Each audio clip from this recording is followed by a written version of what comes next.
নিজের স্বপ্নটি যতক্ষণ না বাস্তবায়ন করা যাচ্ছে ততক্ষণ পর্যন্ত স্বপ্ন দেখে যেতে হবে। যে স্বপ্ন দেখা হচ্ছে সেই সম্পর্কে আরও জ্ঞান অর্জন করতে হবে, আরও তথ্য জোগাড় করতে হবে। স্বপ্ন সেটা নয় যা তুমি ঘুমন্ত অবস্থায় দেখছো, স্বপ্ন সেটাই যা তোমাকে কোনোভাবেই ঘুমোতে দিচ্ছে না। সারা দিন সারা রাত যেন মনের মধ্যে, হৃদয়ের মধ্যে ভ্রমরের মতো গুঞ্জন করেই চলেছে। কারণ যখন তুমি তোমার স্বপ্ন নিয়ে ভাবো, অর্থাৎ নিজের যে এম, নিজের যে অ্যাম্বিশন, যে আমি এটা করবই, আমাকে এতে কেউ সমর্থন করুক বা না করুক, আমার হাত কেউ ধরুক বা না ধরুক, নিজের প্রতি যে বিশ্বাস ভরসা তা যেন অটুট থাকে, তবেই দেখিয়ে দেওয়া যাবে সেই সব ব্যক্তিদের যারা তোমাকে অসফল মনে করে।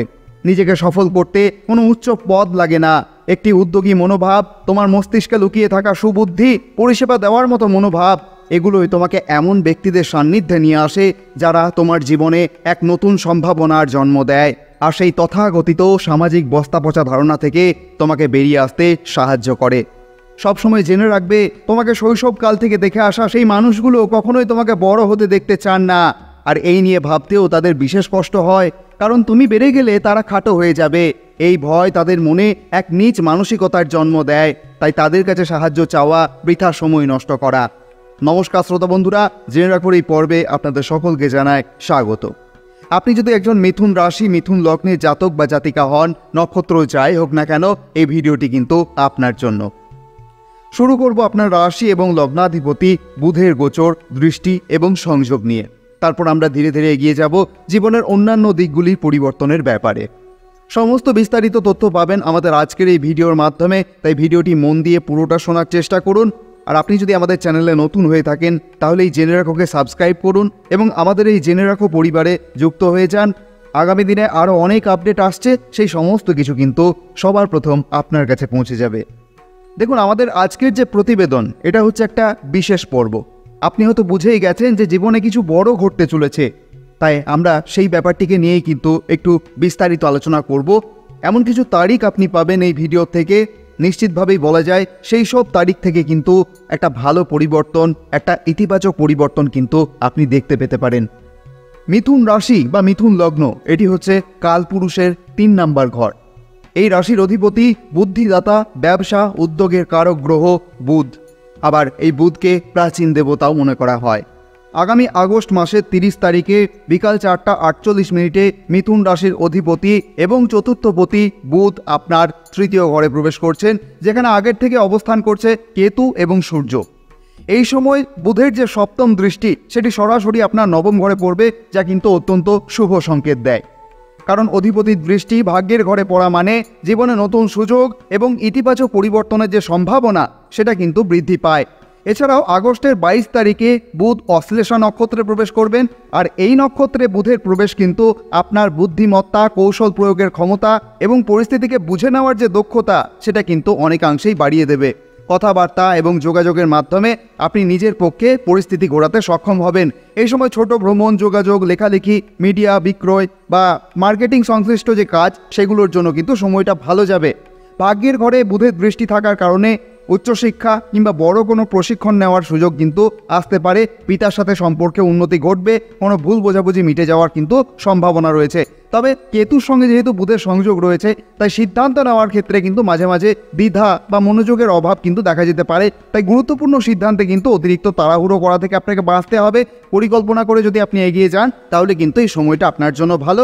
যেহেতু সূর্যদেবের অবস্থান বুধের সাথে রয়েছে, এটা কিন্তু একটা ভালো সংযোগ। মিথুন রাশিতে কিন্তু বর্তমানে কোনো সাড়ে সাতি নেই বা কোনো ঢাইয়া নেই। বর্তমানে শনিদেব আপনার দশম ঘরে অবস্থান করছেন এবং এই দশম ঘরে শনিদেবের অবস্থান থাকবে 2.5 বছর। আপনার দশম ঘরটি হচ্ছে আপনার কর্মক্ষেত্র, কেরিয়ার, পেশা, কর্মজীবন। শনিদেব হলেন নিজেই একজন কর্মের গ্রহ, কর্মফলদাতা, এবং কর্মক্ষেত্রের ঘরে বসে আছেন, তাও আবার 30 বছর পর। তাই এটা কিন্তু খুবই গুরুত্বপূর্ণ একটা ব্যাপার। এখন মিথুন রাশির জাতক জাতিকাদের জন্য জোর দিয়ে বলা যায় যে এই আগামী 2.5 বছর আপনার জীবনে আপনি যে প্রচেষ্টা করবেন, যে কর্মমুখী প্রবণতা আপনার মধ্যে দেখা যাবে, সেটা হয়তো 2023-24 সাল করে আপনি লক্ষ্য করেননি। পরিবার হোক, ব্যবসা হোক, নতুন কোনো কাজ হোক, বাইরে থেকে হোক, এ সময় কিন্তু আপনাকে ব্যস্ত থাকতে দেখা যাবে। বিগত 3-4 মাস ধরে হয়তো আপনি দেখতে পাচ্ছেন যে আপনার মধ্যে এক ধরনের জেদ, এক ধরনের উদ্যোগ নেওয়ার প্রবণতা, নতুন কিছু শুরু করার যে একটা ইচ্ছা, এটা কিন্তু জাগ্রত হচ্ছে। আর ধীরে ধীরে আপনার যে কর্মক্ষেত্র সেটি মজবুত হয়ে উঠছে। শাস্ত্রে বলা আছে শনিদেব যে ঘরে গোচর করেন সেখানে সেই ঘর সম্পর্কিত যে কাজ, সেই সমস্ত কাজ আপনাকে করতে হয়, সমস্ত প্রচেষ্টা দিয়ে করতে হয়, সেই ঘরটি সক্রিয় হয়ে ওঠে। আর এই সময় শনিদেবের অবস্থান আপনার দশম ঘরে, দশম ঘর কর্মের ঘর, তাই এই সময় আপনি হচ্ছেন কর্মপ্রধান, আর এই কর্মের মাধ্যমে আসবে জীবনে সফলতা। তাই এই সময়ে নতুন কিছু কাজ শুরু করার প্রবল সম্ভাবনা রয়েছে। বিশেষ করে আগামী মাস থেকে নতুন কোনো কাজ হাতে নেওয়া, নতুন কিছু শিখতে শুরু করা, ঝুঁকি নিয়ে কিছু চেষ্টা করা, এগুলো কিন্তু আপনার মধ্যে দৃশ্যমান হবে। তবে অবশ্যই আমরা কখনোই আপনাকে এমন ঝুঁকি নিতে বলি না যেটা আপনাকে শেষ করে দেবে। সেই ঝুঁকি থেকে নিজেকে বাঁচাতে হবে, কিন্তু যে ঝুঁকি নেওয়ার পর আপনি সফলতার রাস্তা দেখতে পান, সেই ঝুঁকি নেওয়ার কথা বারবার আমরা বলেছি। তার পাশাপাশি আগামী কিছু সময়ের জন্য বিদেশ ভ্রমণের যোগ কিন্তু দেখা যাচ্ছে। যারা সমস্ত প্রসিডিওর কমপ্লিট করে ফেলেছেন তাদের কিন্তু খুব সম্ভবত খুব তাড়াতাড়ি বিদেশ যাত্রার যোগ তৈরি হচ্ছে। যদি আপনি বিদেশে নাও যান, আপনার জন্মছকে যদি বিদেশ যাত্রার যোগ নাও থাকে, তারপরেও কিন্তু জন্মস্থান থেকে দূরে কোথাও অন্য শহর হতে পারে, অন্য রাজ্য হতে পারে, যেখানেই হোক না কেন একটা দূর ভ্রমণের যোগ কিন্তু আপনার দেখা যাচ্ছে। এবং যে জায়গায় আপনি যাবেন সেখানে আগে কোনো দিন আপনি যাননি, এরকমটাই কিন্তু কিছুটা হতে পারে। তবে এখানে কিছু সতর্কতাও আপনাকে নিতে হবে। আগামী 4 মাসে যদি কোনো অংশীদারিত্বের ব্যবসা করার চেষ্টা করেন তাহলে কিন্তু একদম তাড়াহুড়ো করা যাবে না। ব্যবসায় বা বিনিয়োগে কারোর ওপর অন্ধভাবে ভরসা করা যাবে না। টাকার ব্যাপারে সাবধান থাকতে হবে, বিশেষ করে নতুন লেনদেন করার সময়। বিশেষ করে সম্পত্তি সংক্রান্ত ব্যাপার, গহনা সংক্রান্ত ব্যাপার, এরকম কোনো জিনিসে যদি আপনি বিনিয়োগ করতে চান বা আপনি যদি কোনো ফাটকায় নিবেশ করে থাকেন, তাহলে আপনাকে এই সময় কিন্তু এই সব থেকে দূরে থাকতে হবে। রাহু আপনার ভাগ্যস্থানে অবস্থান করছেন আগামী 1.5 বছর পর্যন্ত। তাই আপনাকে ধরে নিতেই হবে যে আপনাকে আপনার পিতার সাথে কিন্তু একদমই তর্ক বিতর্ক করা চলবে না। বাবার স্বাস্থ্যের দিকেও নজর রাখা দরকার। বিশেষ করে খাওয়া দাওয়া নিয়ন্ত্রণে রাখা কিন্তু একদম জরুরি। বারবার নিজের পিতাকে বোঝাতে হবে যে খাবারের নিয়ন্ত্রণ রাখতে হবে। পিতার সাথে অযথা তর্ক না করাই ভালো, কারণ এই সময় পিতার সাথে তর্ক বিতর্কের সম্ভাবনা একটি রয়েছে। শুধু এই জিনিসটাই মাথায় রাখতে হচ্ছে।